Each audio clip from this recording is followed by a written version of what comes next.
So, Stephen Levine has a wonderful book called A Year to Live, where he actually asks us to live a year of our life as if it were our last year on earth. And he does it specifically so that we can see, what would my intentions be?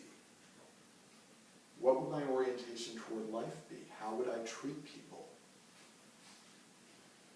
It's an amazing book. I put it on the list. Read it. Do it. It's a very intense process. And, you know, it's something that came to mind recently. I want to read you something. It's something that I actually posted on Facebook. It's something I wrote, and I wanted to share it with my friends. I have been in I've been in Prospect Park. I was doing walking meditation, and after I concluded my walking meditation session, I was walking back home, and I thought about this person whom I knew a long time ago. And anyway, this is what happened. Yesterday I Googled a therapist I started seeing when I was 19. I'd been walking in Prospect Park, where I composed an email to her in my head. Dear Dr. Kroll, guess what? I'm happy now. Now, this news might not look like something that could break the Richter scale, but I sensed it registered pretty high on Dr. Kroll's charts, especially considering how I was when she knew me. Back then I was imbibing on heavyweight European philosophers, and once actually scrawled out the words, I wear no smile, therefore I am. Oh, could you get? I was officially an atheist, but believed in God off the record, and had pretty much concluded that God was on my parents' side, especially when it came to saddling me with so much Catholic guilt I walked around like a gay male Mary Magdalene, the post-Jesus years, which was no way to get laid.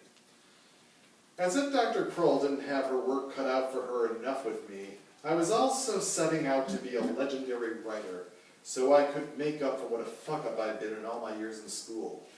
I'd sit in her office and constantly name-drop all the authors I just started reading. At our very first session, I said, by the time Virginia Woolf was 14, she'd read the Iliad and the Odyssey in the original Greek.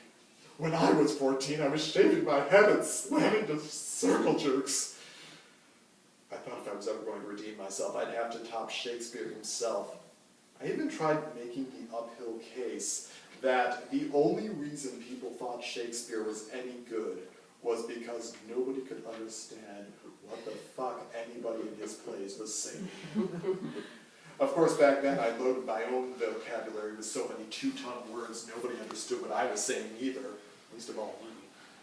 But Dr. Kroll was patient. She had just turned 40, just like I am now. She wanted to share with me what she'd learned with the benefit of relative age. She said, I used to think I had to be Sigmund Freud. I used to think I had to be one of the foremost authorities in psychotherapy. Now I think, if I can help just one person, I will have done my job in this life. Helping people? Who the hell said anything about helping people? That's what nuns and candy stripers and goody-goodies do. I wanted to be a big-time badass artist. She saw she had to try another angle on me. She could see I was beating myself up for not being Shakespeare, so in a later session she said, Kyle, when I was writing my dissertation, I kept thinking, I have to write the definitive study. I have to be a name in my field.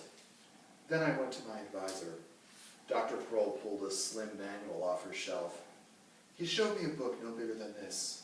He said, this was my dissertation. It passed the committee and got me my doctorate. That line of persuasion didn't work either. I was into all these writers who seemed to go for the gold, even as they slouched in armchairs, smoking cigarettes with frowns on their faces. At the time, it seemed like she was preaching the doctrine of underachievement. But what the hell did I know? I was 19. Yesterday, I wanted to write to Dr. Kroll and say, I'm past all that now. I'm the same age today that you were when I first met you. And I feel the same way about my field now that you did about yours then. Oh, and look at that JPEG I attached. That's me.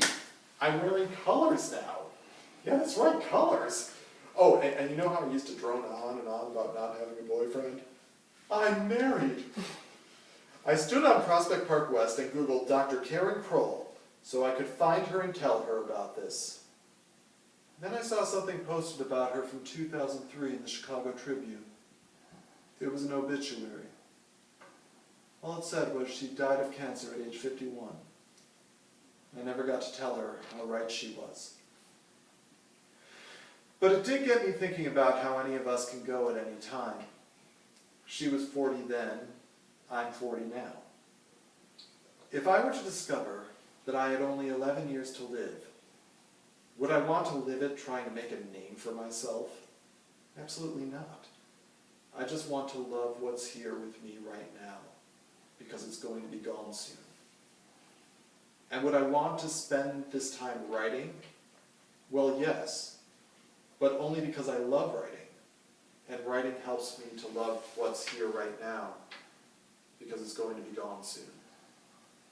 And I don't think Dr. Kroll went to her grave regretting never having become Freud. So, a week after I posted this, I got a phone call from my brother, Carrie, who told me that my brother Kent was in the ICU. And a week after that, I got a text message from Carrie saying my brother Kent had passed away. Kent was 44 years old. 6 months prior to that, my father died. Less than a year before that, my mother died. And a year before that, a very close friend, a soulmate, in fact, died very suddenly. And I've got to hand it to death. It really does help bring things into focus. My God. And it's changed my writing too. These things have been pretty back-to-back, so I haven't been able to assess quite exactly how. But I can see that my orientation toward writing, toward meditation, toward living, has been more one of very much, it's not that, very acquisitive, like, fame-seeking thing anymore like it was when I was seeing Dr. Kroll. It's been more about honoring the moment, honoring my life with Julius, and just life in general, life beyond me, life, I guess that includes me, but it's much bigger than me. And in the writing portion of our class, I would like for us to explore, I'll give us some exercises to explore our own intentions with writing. We don't have to go to any deep, dark place, but just what's up for us right now with our intentions in writing. Before we do, though, I would like to close with some lines from a poem from Mary Oliver. You might know this poem. It's quite famous. It's called A Summer's Day. And the thing is, I believe in reincarnation, so I do think we have more than one shot, but this still does offer a very useful contemplation. So Mary Oliver says in this poem, I don't know exactly what a prayer is. I do know how to pay attention, how to fall down into the grass, how to kneel down in the grass, how to be idle and blessed, how to stroll through the fields, which is what I've been doing all day. Tell me, what else should I have done?